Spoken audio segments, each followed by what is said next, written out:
I may have just blew out Yeah. headphones, but that's fine. Yeah, I woke up super late. You woke up super late? All right, I'm here. Yeah, but I made it here a little bit late. Yeah, But we we're didn't good. wake up super late. No. Because my daughter's here as well. We didn't wake up super late, but I laid there with my eyes Yep. open looking at the ceiling. Yep. I woke up at like 5:30, and then I went back to sleep because I actually got up, went to the bathroom, and then just collapsed in my bed. I Yeah. was so tired. Yep. You just struggle to actually stay awake. Mm-hmm. I actually drifted in and out of sleep a little bit before I actually got out of bed. But it was nice. It was like my first challenge of the day. Getting out of bed. Yeah. I really like this time slot, though.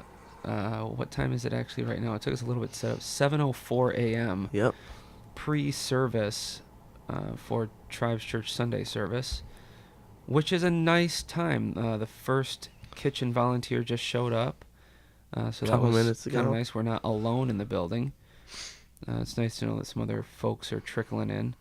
But yeah, we're just chilling here in what we call the fireside room because they're right behind me here. There is a fireplace Mm-hmm. that we never use.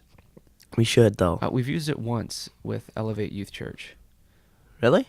Yeah, it was I gave that sermon. It was something to do with how powerful the Holy Spirit is within you. Do you have a spark? And I had like a camping flint that I sparked with. And I said, or do you have a flame? And I had a lighter that had a flame. Your lighter that is like that tall? And then I had that and then you had the lighter giant that went lighter, where I okay. said, or are you... This. I don't remember what the phraseology I used, but then I clicked that lighter on, and it was like a 12-inch tall flame. And then I lit the fireplace. And I said, or do you have a sustained... I talked about being sustained in the spirit to where like this is a gas fireplace, so there's always gas trickling through when the flame is on, so like it'll essentially never go out. Yeah. So that's what I did. My coffee's on. I'm gonna grab I was it. gonna say, I was like, he's just waiting for his coffee. All right, cool. Cool. Definitely. All right. Ready for the first question? Yeah, I think let's, since this is the very first one, we had a practice one last night, but the audio turned out horribly because neither of us are audio techs. So it might be able to be saved. I had a whole bunch of interference in the audio, and I don't know how to remove that. So we just decided to do it again this morning. So we've done these questions before. This is a second go around, but that's good because they're a little bit more practiced. But let's tell people what's going on.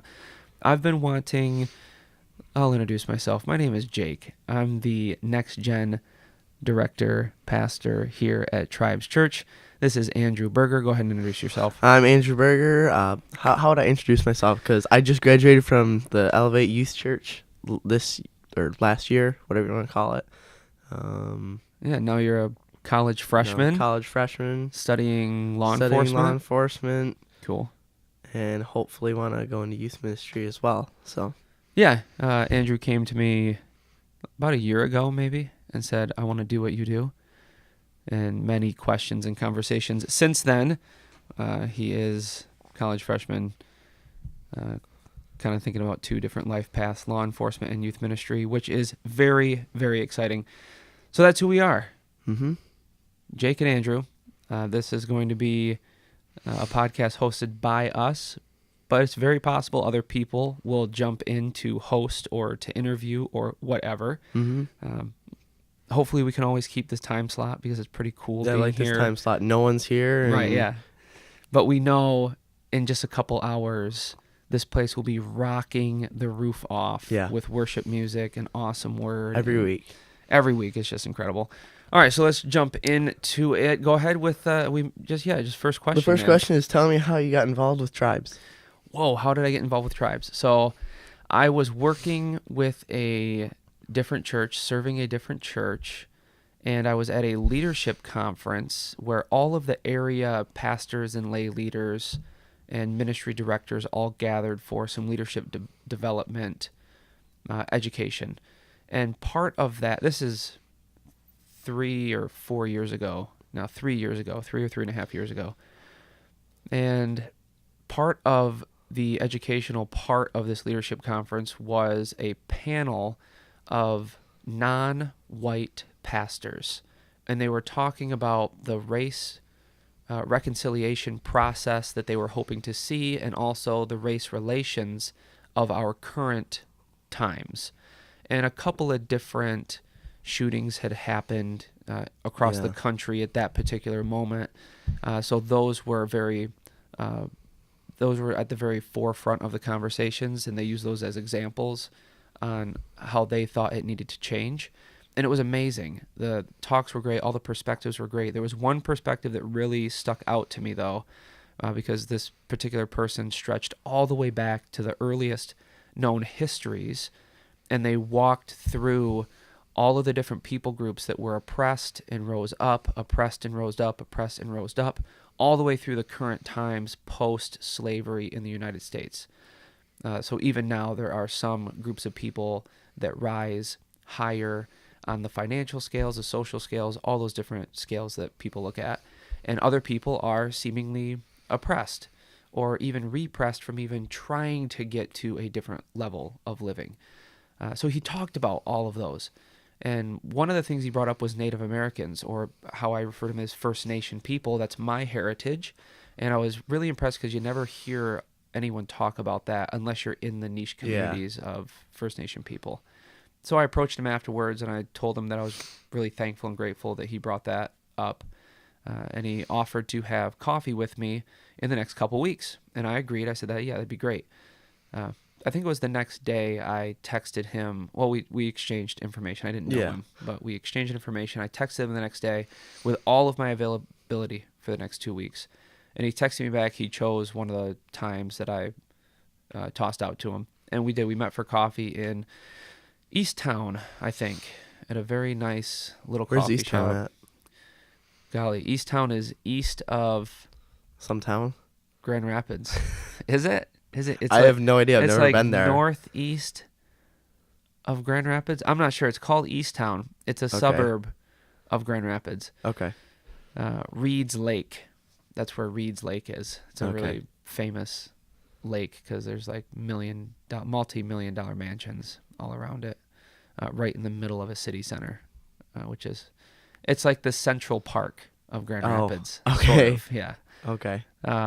If anyone doesn't know what Central Park is, that's the big park in New York City. If you don't know what Central Park is, that's a little bit weird. Yeah, but I feel like everyone knows that. It's okay. We're weird too. Oh my goodness, we're extremely weird. That'll take quite a few podcasts maybe to come out, but we are super weird. Yeah. So anyway, we sit down for coffee. We have an amazing discussion about racial reconciliation, and we talked about ideas to implement processes to further develop the reconciliation in the groups that we both ran with. And we were both in the business of giving talks. We both still are. He's much more prominent in that industry than I am, but we both had and still have platforms in which we can speak to this. So we talked about ideas on how to further the racial reconciliation talks and movement across the United States. And that went really, really well. At the very end of that conversation, he became very candid and said, I just want to let you know that I was very impressed with how quickly you reached out to me with all of your availability. I could tell that you were really driven to meet with me, and I really appreciate that. I know, he said, I've done a little bit of research on you. I know where you're working, what church you're serving at, what you're doing there, and I know that you're doing really well and that you seem to be really happy with what you're doing.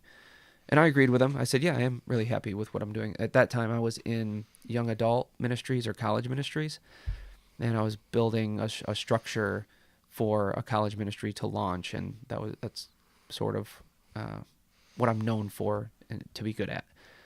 And he said, but I want to offer you a position on our team. I am one of the founding pastors of Tribes Church, and we need you or someone exactly like you, but I don't think there's anyone exactly like you on this planet. There's not. Yeah, and I laughed and he laughed, and it was a great little moment. And I said, I'll think about it. I talked to the wife about it, talked to the Lord about it, all those things that, married Christian people do. Yeah. Or just people in general should do. Talk to the most important human person in your life and talk to the Lord about it and see where you seemingly feel to be led. And it led me to be on the team. So shortly thereafter, I don't know if it was days or weeks or months or what, but I It couldn't have been that long because you came in like about 3 years ago. Yeah, it wasn't that long because I think I went to that talk in August, maybe beginning of August. Yeah. And by the end of August, I was on the team here at Tribes. I agree with that. So it was pretty quick, a couple weeks, I guess. And agreed on, we made a contractual agreement. Both sides agreed on it. It was not super formal, but formal enough that it's like, this is a real job, which is cool to see with churches. It's a good sign that they're growing, fairly organized and growing. Yeah. And at that time, Tribes was a year old. So it was, and I came from a very established 35-year-old mega church into a church plant, which was exciting and it felt adventurous, but maybe a little risky professionally, certainly. Yeah. But you don't really think about those things when you feel, at least you shouldn't, in my opinion. You should consider them, but they shouldn't be the driving force of your decision. That should be the will of the Lord on your life. And that's what I allowed to influence me. So joined the team, and 3 years later, here we are with a well-developed... So they didn't have a youth ministry when I got here. At all. It was. Golly, you were going into your sophomore year of high school? I was here a whole year before you even were in the picture. Yep.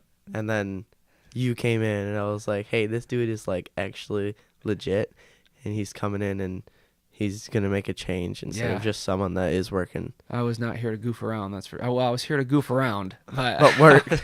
But work. Because you still goof around. For sure, yeah. Oh my goodness. I'm the biggest goof around person on the staff for sure. But yeah, I built up Student Ministries to what it is today, which is pretty good. Yeah. There's a 10-year... we're in the third year, so there's 7 more years of a growth plan that I put in place 3 years ago. So we're still at the very beginnings of that. Yeah. But yeah, at the end of the 10-year plan, if it works all the way out, good. Like, the scripture says, man makes his plan. We should not genderize it. People make their plans. God directs their steps. Yeah. If everything works out beautifully, the 10-year mark is going to be insane. It's going to be crazy. I'm excited about it. I did the exact same thing with you, like church-wise. Like I was at a huge mega church, and then we were in the midst of looking for a church, and this is the first one we came to, and it was like super small, and we actually knew a couple people that came here. That's why that was the first church that we tried. And yeah, I don't think I know any of this. Maybe the next podcast we're gonna have to. I'll flip all these questions. Okay. Because I don't know where you guys came from. I don't know why you were looking. Do you want me to tell you right now? No, I don't think we have time, man. We gotta bust through all these questions. Do we want to abide by the questions, or do we want to do something else? It's our first time. I don't really It's our know first what to time, and I probably don't really need audio for these questions because I actually wrote a lot of it yesterday, and it was pretty good. Okay, cool. So, like, we don't have to stick to these questions. Right on. So, yeah, tell your story, and then you after can ask that, me some of these questions if you want. Yeah, for sure, because I'm watching time as well. Okay. So if we want to abide by a certain length of time... I do need you. We can... Yeah, I can monitor that and ask 1 or 2 of the questions off of there that we can both answer. And so if the people listening to this right now, let me get close so I can whisper. To the people listening to this right now, obviously, this is not rehearsed.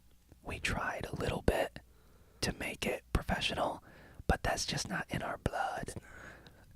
What's in our blood is to be goofy and spontaneous. So here we go. All right, back in action. Wow. Andrew, go ahead and tell us how you... I just told my story about how I got here. How did you and your entire family get here? So growing up, since I can remember, every Sunday, I was at the same church until I was about 13, probably 14 years old. Same church. I loved it there. It was a huge mega church. There's thousands and thousands of people every service, and there's like 3 services. It was crazy. So just to say something in addition to what you just said, Grand Rapids, or West Michigan in general, has quite a few churches that are like that. Yeah. We'll probably keep the names of those churches out of it, just in case we say things that we disagreed and that's why we left and that kind of things. But also it's going to be fairly easy to stay anonymous because, I don't know, there's people out there. Yeah, there's 20 churches in West Michigan that are mega church classified. So, and same thing with people's name. We'll probably only say their first name and not their last name. Yeah, that's cool. Yeah, for sure. All right. So the church I was going to, we all loved it. There was the last couple years that we were there were a few pastor issues that they had to switch around pastors, and it just wasn't, the pastor-wise, everything wasn't as smoothly as it had been.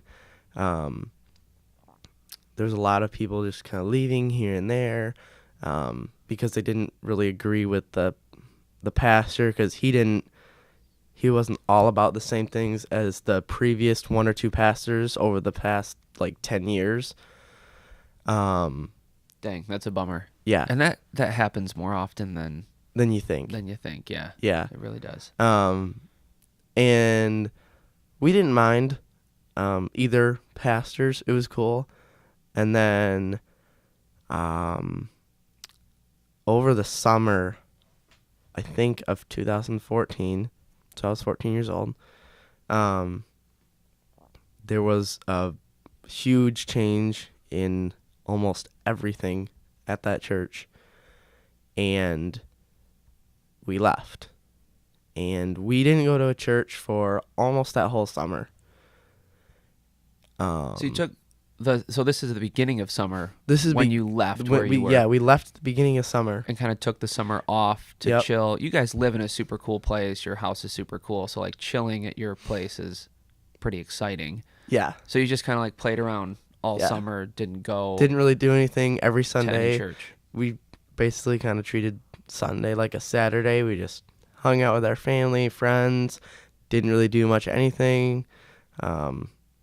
At that time, me and my 2 siblings were heavily in soccer and motocross all at once. So that was hectic. And it was kind of good that we weren't at church, because we got to focus on that a lot. And then when summer was wrapping up and fall was going to start, we were like, hey, we need a church to go to, because we can't just not go to church. And I love that you guys had that mindset. You can't just not go to church. You can't just not go to church. That's I think that's what my dad told me. When we were looking for another church, he's like, "Well, we can't just not go to church." Good job, Dad. And which, not that that's odd coming from him, but you know what I mean. Yeah, he's not that type of person that is very open about his faith or open about anything. So yeah, I could see that. Super cool dude. But he's just not very open. He's just a hard-working guy. Yep. Just a hard-working. Yep. He keeps his mouth shut and he gets the job done. Yeah, exactly. Yeah. Yep. And so one of our friends that we actually raced dirt bikes with and played soccer with, 2 families actually, they were going here to church, and it was the second or third week of church, it being in service. Oh, whoa. So we've been here since the third Sunday. Well, yeah, third service, because they only did 1 Sunday service. Yeah. Now we're doing 2 Sunday services, but they did 1 Sunday service for the first. So we were at the third year. service, so the third week. Dang. And it was the first we went to. We were like, hey, can we go to your church? Sure, whatever. We pulled up, and there weren't many people in the parking lot, and we're like, okay, that's fine, whatever. And we were used to this huge mega church with, 3,000 people every service, and there were 3 services. And so we went in, and we were actually greeted very warmly, just like we still do. Yeah. That still happens. We sat down usually in the front because that's how we've always sat. We've never sat all the way in the back, even though my parents do that today. We didn't do that at the time. Kicked them out of their spot with the student section. Yeah, the student section took over. Excuse, yeah. So we went, and I remember leaving, driving out this road back here, and I remember asking Dad. I was like, Dad, is this going to be our new church? And he was like, well, maybe next week we'll come again or whatever. And I was like, okay. Like, I liked the church. Like, I was 14 and I liked the church. It was really cool. And there wasn't even a youth experience. No, there wasn't. At that point. And and I still think it's kind of like that today. There's not a lot of younger people in the church. Like, it's either like older people, like maybe like your age and up, or it's like 10-year-olds and down. Yeah. There's not really like a college, high school, people to connect to, but I still like the church. That says a lot. It says a lot about tribes. It really does. Because even at 14, you have a lot of your own ideas at that age, and you genuinely liked the church, and there was no intentional youth experience even at that time. Correct. So that actually goes to a point that I talk to parents as much as I can about. It is okay to take your middle school and high school students into service with you. Their comprehension is much higher than you think. Yeah. They will know a lot of what is being talked about, and when they don't, they will wait long enough until they have enough pieces to figure out the whole picture. Or they're at the age where they ask questions right away. Yeah, definitely. Like I did when I was leaving the church. Like, yep. Dad, is this going to be our church?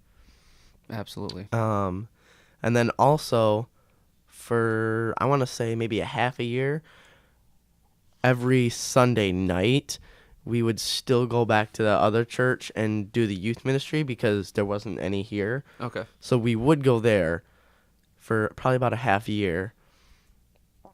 And then I don't know what we did in between like that year gap. And then you came in. And then it just exploded from there. Yeah, like a Tasmanian devil, man. Yeah. It came like a whirlwind. Didn't care what was going on or who was doing what. I was ready to rock and roll. That's a really neat story. I'd never heard that. Now you have. Yeah, no, I have. And I've known you guys for 3 years. Yeah, for 3 years now. You were like the first committed family to Elevate Student Ministries. I've known you guys for 3 years. I've never heard that story. And I've had pretty significant conversations with your mom about you guys, and it's just never came up. Never came up? Yeah, it's never come up. Really? Yeah, it's cool to hear. Wow. Super cool to hear that it's never come up. What else do you not know about me? My goodness. Like, probably a lot of things that we don't even have time for. No, I have a lot of random stories, but... What's one of those... I know there's a couple of very significant questions on your data sheet. Yeah, there we go. You even I just crossed out the one. Yeah. Let's see here. First impressions of tribes, we kind of went over that. First memory of tribes, sort of went into that a little bit. I don't really have a memory of tribes back when I was young until you came, to be completely honest. Oh, thank you. You're welcome. Memorable to at least one person. The question here that I'm looking at, I know that through the practice run yesterday, we went through this, but it was a really fun question. Uh-oh. What might someone be surprised to know about you? You go ahead and answer that first. 2 things. One of them is more significant than the other. The less significant thing is that my brother broke my wrist in 2015. Now, you said that pretty thoughtfully. My brother broke my wrist. Yeah. You blamed it directly on your brother. No, it was his fault because it was because we were typical boys in our family. We're pretty rough family, as in like we'll wrestle each other all the time, and Yeah, I've seen. we're I've seen you not guys do that. careful with Yeah, I've you seen know. you do that. And we were playing soccer one afternoon. It was the 3rd of July, 2015. Wow. At a neighbor's house. I don't know why. I'll always remember that date. And I was playing keeper because I play keeper in soccer, and someone scored. So I just turned around, grabbed the ball out of the back of the net, turned around, had the ball in my left hand, and my right hand was just like at my side. And Robert, half a second before that, had kicked the soccer ball. So I turned around, and it hit me right here, and just bent it right down. Ooh. And it broke my wrist. So palm of the hand to the bottom of the wrist. The top of the hand. Okay, yeah. The top of the hand, and just went folded down it right back. Yep. And I didn't actually break my wrist. I broke my scaphoid bone in my wrist. Okay, Mr. Anatomy Physiology, what does that do? Your scaphoid bone. I don't know what it does, but it is in your wrist and in your body. It's like the bone that gets the least amount of blood. That's just how it works in every human. So when I broke it, I didn't know this at the time, but I broke it and there was no blood coming to it. So I played keeper on my club soccer team and raced motocross on a broken wrist. So like it hurt. It hurt. I was like, yes. Dang, I that was like, hurt. Dang, that hurt. And I put it in the pool for a little bit and like to cool it off a little bit, and I brought it back home. It just still hurts. Mm-hmm. And typical me and typical my brothers. If something hurts, whatever, get over it. It's gonna be gone in a couple days at most, right? Yeah. Well, I kept racing motocross on it, kept playing soccer, and it still hurt. Now, you kind of went over the soccer thing, but just so people can understand racing motocross, I think most people might have an idea of what that is, but you guys are at you're not so much into it anymore. Correct. But when you were into it, you were hitting the big jumps like people see on TV. Yeah. Okay, so you're sailing 15, 20 feet high in the air for 30 to 50 For feet. 30 to 50 feet. Yeah, jumps, stuff like that, yeah. So pretty serious, pretty legit motocross stuff. riders. Not like when I say dirt bike, a lot of people think like a BMX bike or like mountain biking. Yeah. It's not totally or not at that. the most on a motorized dirt bike in the woods on a trail. That's not motocross, that's trail riding. Correct. Totally different thing, totally different subject. And totally different sport. Totally in general. totally different sport. Totally different Motocross people that ride it. is what you see in the X Games. Yep. People launching Doing off backflips. jumps. Obviously, Yeah. I didn't do backflips and stuff because it's a race, not who can do the coolest trick. Anyway, so I did that it was about 3 months. Played keeper for about 3 months. And at the season that ended, the season that ended, and I was like, Mom, my wrist still hurts the same it did back in July. She was like, okay, let's go get it checked out. So 3 x-rays and MRI later, they found out that I broke my scaphoid bone. And since I've waited so long, the scaphoid bone died because there was no blood coming to it. What if your bones died? Jeez. Yes.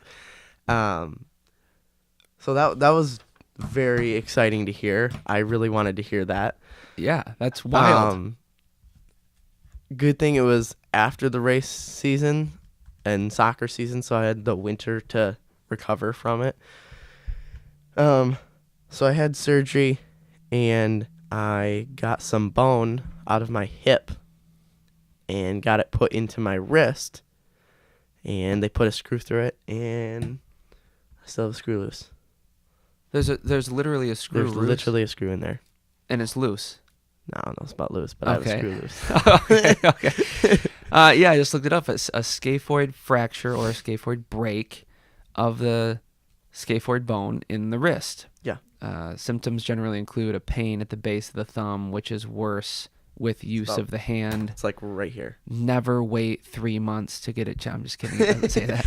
Well, you should put that on Wikipedia and say never wait 3 months Right, yeah. to check on your scaphoid bone. It will die. It does say complications may include. It has some big fancy words that I'm interpreting to mean will eventually die and arthritis can occur. But yeah. Here's a good question. Can the scaphoid fracture heal on its own? No. To my best of knowledge, no. No. Is that the answer? That's what, Google says. Google's not always right, though. If it's a break, if it's an actual break, it will not heal on its own, and you should seek treatment immediately. Not 3 months later. But if it's just a sprain or a fracture with no, I don't know if fracture is the right word. Fracture but not is break. a break. Okay, not that, but I don't know I know the word they're using. I can't pronounce it though, so I'm not going to. You don't want to slaughter it. I don't want to slaughter it on Mike. But when it breaks, but not all the way through, they say that can heal. Okay. Itself, as long as it's not in two complete separate pieces. Mine was not in two complete separate pieces. Yeah, it was. What? They show a picture of it here. And it's Well, turn your computer around. Yeah, I will. And it is like a tiny little. Yeah. You kind of think like, why do I need that? Is what you kind of think when you see it. This bone right here. Yeah, but if it was gone. And so I got a scar from it. Your hand would look way different. I don't know if you can see it, but I got a scar from it. And then I also have a scar on my hip. Oh yeah, because you said they took a bone out of your hip. That's so I couldn't walk for like 2 days. Dang. And they give you all these meds. They're like, here, just get high on this stuff, whatever, blah blah blah. And okay, so I took like one of them the day after. Didn't take anyone after that. That's because you're a Christian and Christians don't get high. No, it was actually it was actually because I have a very high pain tolerance. All right, fair enough.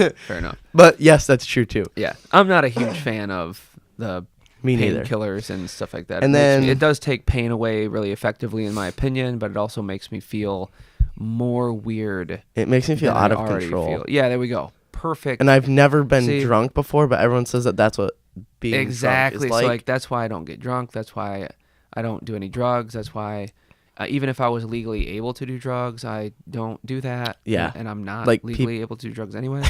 I try to keep my body as free from external substances as possible. Yeah, like I don't use, because it makes me feel less in control. Mm-hmm. I didn't know that you felt that way. That gets me really like pumped that someone else feels the same way I do about that stuff. I'm not against that stuff.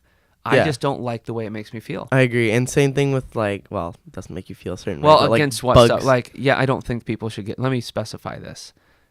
I'm not okay with people getting drunk.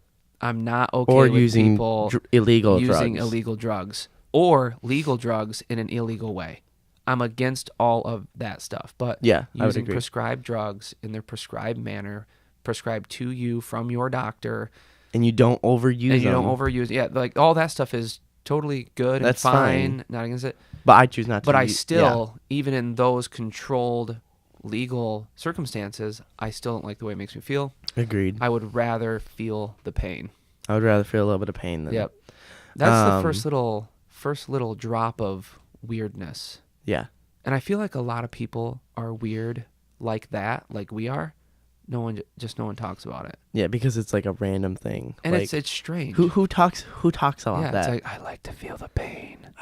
It's like, what? Pain is weakness leaving the body. Pain is weakness leaving the body. Yeah, so like people say stuff like that, but who really does it? I don't know. I do.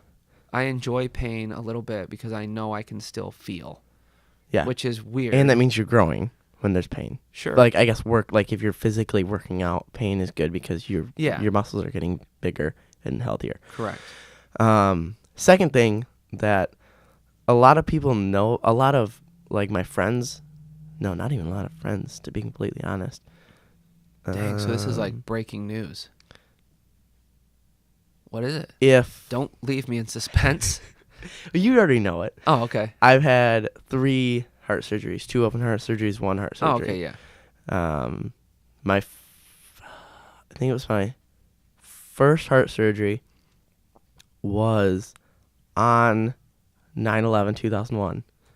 Whoa. Legit, like I was in surgery when the second plane hit. Wow. So I knew about the heart surgeries, but I didn't know the dates. I think that was the first one I had. You were little. I was 1. Yeah. I was almost 2. Wow. And then I think my last heart surgery, I was maybe 3. So, thankfully, I don't remember any of them. I don't wish that upon anyone to have to go through anything like that. Especially parents. Man, Yeah. like what a scary thing. Yeah. But you're fine now, and that's actually a cool See, fact about you because you're so athletic now. Well, that people I'll will be tell you like, the story what how I could have got there. ever been wrong with your heart? Exactly. That's why most people are like, "You've had 3 heart surgeries?" Yeah. And I'm like, "Yeah, bro." And I like lift up my shirt, and I got a scar from here to here. Yeah. Or 2 of them from here to here, and then 1 from here to here. So wow. Yeah. So from your what is that called? Sternum? Sternum. There you go. It's From your sternum to your belly button. From right here to like Sternum to the belly bottom button. of my 4-pack that I don't have. Okay. And then from Right like here. the midline of your belly all the way to your And then about from here. No, okay. I think it's from like here. From your ribs. Almost to the center of my back. That's on the other crazy. side. Yeah. Wow. Yes. And I was told, or I wasn't told, my parents were told that I was never going to be active after the successful surgery.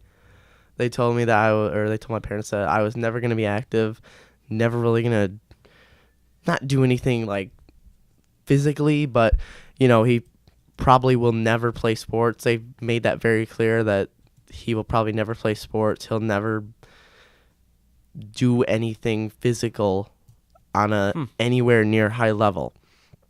And then when I kind of understood the concept around 7 years old, I didn't want to be like that.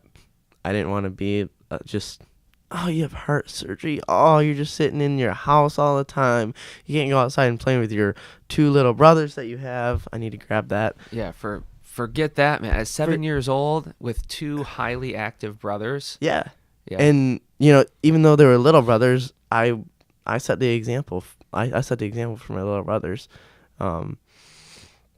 And I was like, screw you, doctors. Like, yeah, you can tell me what to do, but not really. Yeah. Um, Which in reality, it's like, thank you, Lord, for those doctors. yeah. But also, dang, I'm not going to sit around. I'm not sitting around sitting on my butt So you doing just nothing. all of a sudden, at 7 years old, made the decision Well, to... I started grasping the concept of like that I had heart surgery and then I was never going to really play sports at 7 because, my parents told me, Yeah. obviously. But you eventually chose not to believe that fate. Yeah. Probably And- around 7.5 or 8. I was like, I don't believe it. I'm not gonna be the older brother and set not a bad example, but I'm not gonna be the one. I'm not gonna throw a pity party for I'm not gonna make excuses. Right. Um, I'm going to keep up with yeah. my little brothers. So I don't think I ever like lifted weights or like ran or anything, but I was always playing with my brothers. Like I made that like a high priority on my list. Like I was gonna play with them. I was gonna run around outside, no matter how much even my mom and dad were yelling at me. I was still gonna run around outside. Well, yeah, they're thinking, exactly. don't die, son. Yeah, exactly. Yeah, don't explode your little baby heart. Yeah. But you were like, I don't care. And I was like, sorry, Mom. Sorry, Yeah, Dad. sorry. I'm acting like I'm 18 right now and not listening to you. Yep, that's all right. But yeah, I was like, okay. So I was running around outside all the time. I tried not to sit down as much as I could. I was always doing something. And then at 10 years old, so 3 years later, I kind of was getting the urge to like play sports. I was like, oh, I really want to play sports. I really want to do, even if it's nothing like big, like I want to play like tennis or baseball or something that's not even like lower physical, impact, a lower physical at impact, higher on your levels of those sports. Exactly. They're really high right energy, high but impact, something like or golf or whatever. But yeah, even fitness in golf now though is crazy. I know. You don't see a lot of unfit people in golf. True. But anyway, so you were having these crazy urges and desires to get out and do something. And obviously, I didn't know at the time, but I think that was the Holy Spirit just telling me, like, you have to get it in gear. Mm-hmm. You got to put it in second gear and go. In order not to die or you need to get out there and do stuff. Yeah. So at 10 years old, like I said, I was getting the urge to play soccer, and mostly soccer because I was like, my brothers played soccer. David played soccer the first, even though he was the youngest. And then when I was 13, I went in for my yearly checkup at the doctor's office, just like I had been for the past 13 years. And I asked him, I was like, can I play sports? Like, I want to. And I'm pretty active. I'm not just sitting And you sort of already were. Whether it was wrestling in the backyard with your brothers, you were still being pretty highly active. Mm-hmm. So he's like, well, let me go look. So he went back, and, a little bit later, he comes back, and he was like, I think you can play sports. And I flipped out. So it was just rejoicing. I flipped out. It was like the best thing ever. I remember on the car ride home, like, I was like, you need to sign me up for soccer, Mom. You need to sign me up, and I need to start practicing soccer, and like, let's go. That's awesome. So yeah. And let's skip some years from there, because that was like your entry into soccer. That was my entry into soccer. I played soccer all through high school, so I continued to play soccer. At a high level, though. My first like year or so, it was just AYSO, which is just anyone can join a team. It's not select team at all. Yep, it's not super competitive. No. It's and then fun. And then I played for Cedar area select soccer. Like again, public school program soccer, or it's a club, so it's okay. Because you guys are all homeschool, but you were playing soccer with other public school kids, yeah. So I did that until maybe my sophomore year of high school, I want to say, and then I played for West Michigan Heat, which is a high school team, homeschool high school team. My junior and senior year, starting defender both years, backup goalkeeper both years. So that was a super high level. Mm-hmm. Excuse me. Yeah, not the best team like in the world. We won states, but very, very high level in this We did area. win states last year, though. Yeah. So, and we play a lot of public school teams like Wyoming, and but mostly it's a lot of like little Christian charter schools, or So that was it for soccer, really. And then motocross, a couple years after my youngest brother David started playing soccer, he got into motocross. And I was like, dude, I want to do what he does. Yeah. And again, I wasn't really going to let, I was like, okay, you can tell me whatever you want. Like, I'm still going to do it. But if my little brother's doing it. But if my little brother's doing it, I'm doing it. I'm doing it too, yeah. So David started it. And then a couple races into that year, Robert started it. I didn't have a bike that whole season, but I used my uncle's bike just to ride around his yard and stuff. And then 2014, 13, I don't remember. I got a bike, and I raced, and I won the state championship for the trail class, which... That's what we were talking about earlier, like the trail bikes. That was the kind of class I was racing in. Even though it was on a supercross track, they have specific classes for specific bikes. Okay. And one of them is the trail class where you take your trail bikes and you race on the racetrack. Okay, gotcha. They're not really meant to do that, but, Right. But it's fun. Definitely. So I did that. I won the state championship. And then the year after, so I think this was 2014. because 13 in Year- the winter. the In the first winter, I was year- cleared to play sports. So yeah, First year you got your own bike. yeah.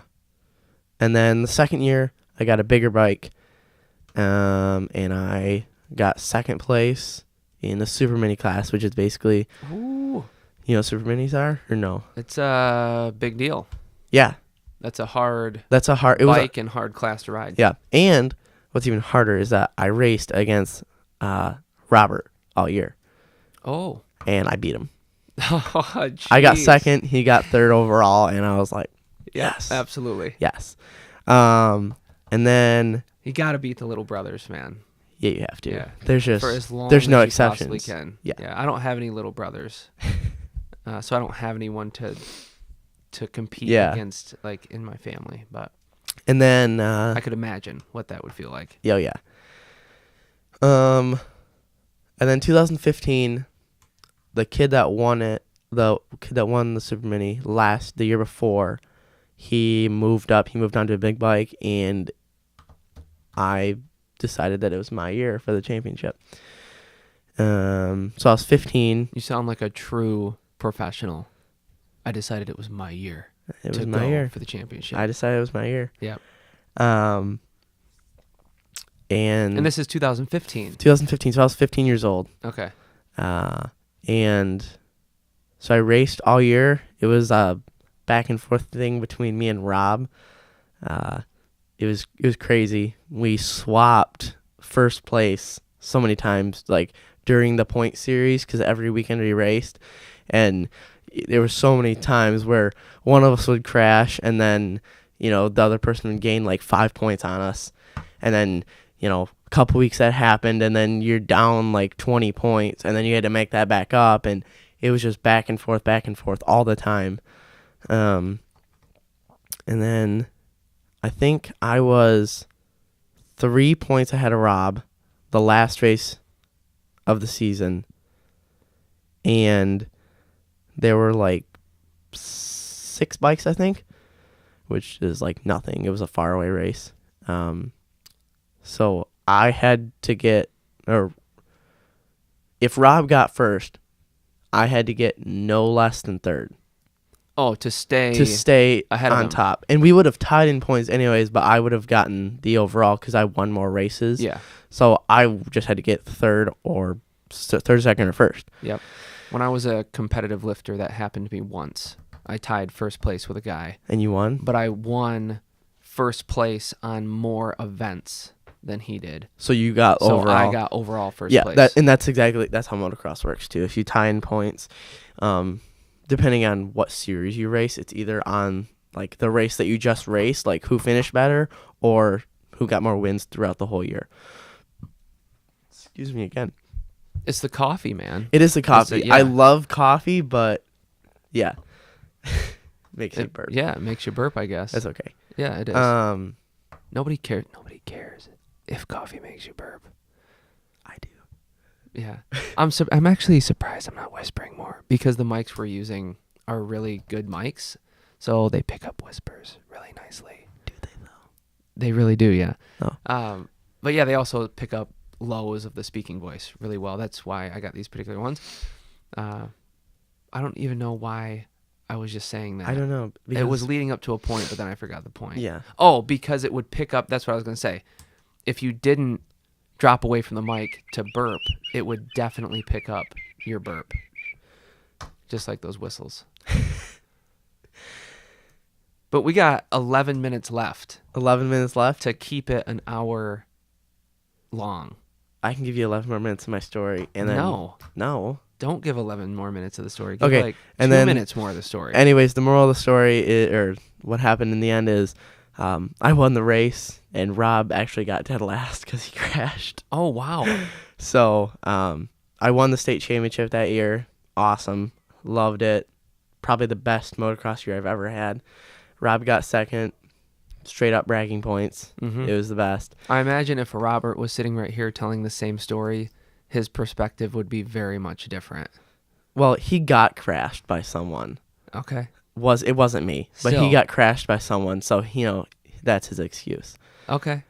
All right. Hey, you know what? That's, Yeah. yeah.